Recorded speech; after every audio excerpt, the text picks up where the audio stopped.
Don't know why I just put those on. How's it going, guys? Hailstone here. Today we have another reaction video. It's been too long since I put out my last one. I apologize for that. Today we're going to be reacting to the animated history of England. Now, if you've watched my other videos, you know that I've reacted to the animated history of Ireland and the history of Scotland. And so today we're moving along the list of the British Isles and getting England looked at. And I believe after this, the only nation left is Wales. Correct me if I'm wrong. If there are any other nations going on in that area, the British Isles, let me know. One place that I do also want to react to is the Isle of Man, even though I believe that's not really a thing anymore. Well, obviously the island's a thing, but you know what I mean. The country, the kingdom, it's not a thing anymore. But I will react to that. But in the meantime, let's get going with this. This is going to be a two-part episode, and I don't know what to expect from this. I've never seen this individual's content before, so I'm looking forward to it and hoping all goes well. But without further ado, let's get right into it. The small kingdom on these fair isles, within touching distance of the European continent, would have a profound impact on world history. England, land of the Angles and Saxons, would conquer their neighbours and the whole world. But long before there was an England, or even before the Anglo-Saxons arrived, the land was inhabited by a mystical and warrior-like Celtic culture known as the Britons. The Celts had originated as a proto-civilization in the Hallstatt culture before migrating to most of Central and Western Europe. The Celts in Britain became what we now call the Insular Celts, divided into numerous tribes, most of whom were retroactively called Britons. Britannia was the ancient Greek word possibly meaning painted ones, although the residents of England probably called their land Albion. Rome conquered England over several campaigns, bringing with them fortified Roman-style towns, baths, aqueducts and circuses, and tons of roads. Roman life thrived in Britain, and the money paid to the station legions there contributed greatly to the British economy. Emperor Hadrian's Wall now stands as a symbol of the extent of Roman control over the world. So that is something I'm gonna take these headphones off whenever I talk because it's weird when I can't hear myself. So I've heard about that wall before, and I wonder if it's still standing. It would be absolutely ancient, or even obviously the entirety of the wall isn't still around. But I wonder if you can still see like remnants of that wall. That'd be really cool to see, because another part of history that I really enjoy learning about, and I'll probably do some more videos about that, is the Roman Empire and just how far their empire was able to expand, going all the way up and then all the way down south into the Middle East and Northern Africa. But yeah, let me know if you know if there's parts of the walls or chunks of the wall that's still standing over there. But they did often control areas north of the boundary in modern-day Scotland. They ruled the area for more than 3 centuries, fighting periphery peoples such as the Picts and Scots in Caledonia, as well as rebellious tribes in the south, most famous of which was Boudica, the Iceni queen who plundered the Roman cities. She is seen as a hero in English folktales and a symbol of British resistance. During the late Roman period, the Romans often enlisted the help of Germanic mercenaries to protect their lands, mostly the Angles, Saxons, and Jutes of modern-day Denmark and Germany. Christianity also arrived during this period due to the interconnectedness of the empire, and St. Albion became the first British martyr killed for his faith. During the very messy Roman collapse, the legions of Rome were called out of Britain, and its status as a province would effectively end at this date. The Anglo-Saxons took advantage of the Roman collapse and invaded the island in 449, under the leadership of 2 brothers, Hengist and Horsa.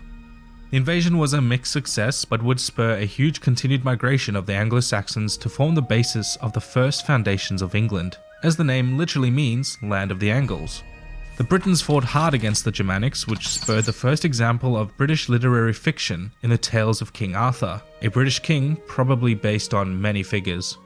English history only really begins with the invasion of the Anglo-Saxons, who established small kingdoms. They abandoned Woden, Thor, and Frey and adopted Christianity, establishing St. Augustine as the first archbishop in Canterbury. They did retain their language, which we now call Old English, a relative of Old Low German, Franconian, and Frisian. So real quick, that Old English is something that's always been really interesting to me, and I've heard examples of how it sounds, and you can definitely hear the Germanic roots in it. Especially now that I'm learning German, you can really just see how it was derived from that area. But that's pretty neat, actually. I've always really liked Old English, just the way that it sounds and like it rolls off the tongue almost. and also their top-down rule with the custom of local rulers as appointed by the king, such as earls and ealdormen. One kingdom usually held influence over the others, and was sometimes granted the title of overlord. This was first Kent, then East Anglia, and then Northumbria, who entered a period of particularly noteworthy literary and religious prominence called the Northumbrian Golden Age, and then the Mercians, who got rich from plundering Wales. Northumbria and Mercia became rivals, and soon exhausted themselves to a point where the West Saxon Kingdom, or Wessex, came to fill the power vacuum. A notable king was Alfred the Great, who reformed Wessex's law, learning, trade policies, and created a standing army. This was mostly done in response to incursions by a brand new threat to the British Isles, the Vikings.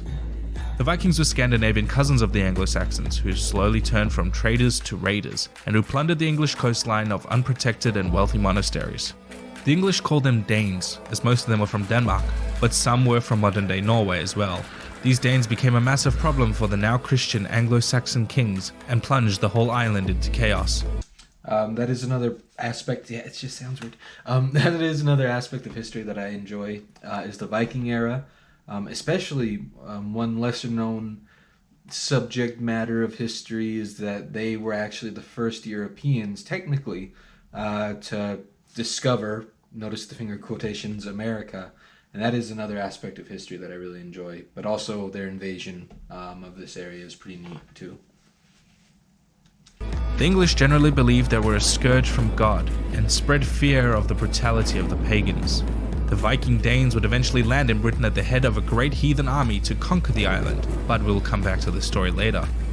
During both the Roman period and the Anglo-Saxon period, the invaders had to contend with the original inhabitants of Britain, the Celts, and continued to have border wars with these Celts in Scotland, Wales, and Cornwall. These were fierce Iron Age warrior-like people of mystical and enigmatic origin. To find out more about these people and how they arrived in Britain, why not check out this 3-part documentary over on CuriosityStream, hosted by the world-renowned Neil Oliver, to follow the history of the Celtic people and their remarkable migration to the British Isles from their homeland in ancient Austria. CuriosityStream is the best. Alright, we're gonna... Wait, I wonder... Hold on, is that the end? Yep, I think that's the end of the video. It's just a nice little advertisement right there.